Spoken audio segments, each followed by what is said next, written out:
Usai dimakamkan di Kabupaten Pangkep, sejumlah keluarga dan tetangga korban masih terus berdatangan di rumah duka di perumahan Nusa Tamalan Raya Indah, Makassar. Di mata tetangga, korban dikenal memiliki jiwa sosial yang tinggi dan aktif di kegiatan lingkungan perumahan. Korban bahkan sering membuat acara makan bersama.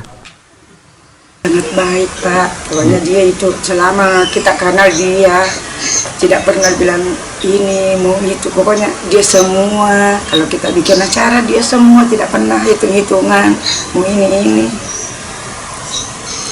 Selain itu apa lagi yang paling berkesan, Bu? Yang paling berkesannya begitu, setiap hari Minggu kalau bukan malam, siang selalu kita bikin acara di sini.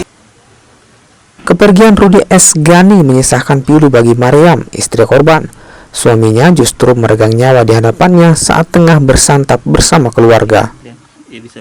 Harapan saya untuk Pak Kapolda, Kapolres, tolong Pak tuntaskan ini, jangan sampai ada Rudi lagi yang lain seperti ini.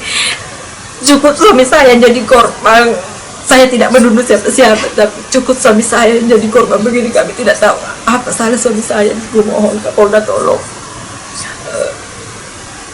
supaya kasus ini bisa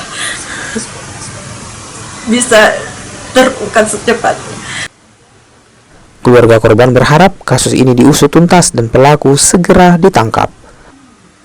Arif Tirtana, Kompas TV Makassar, Sulawesi Selatan.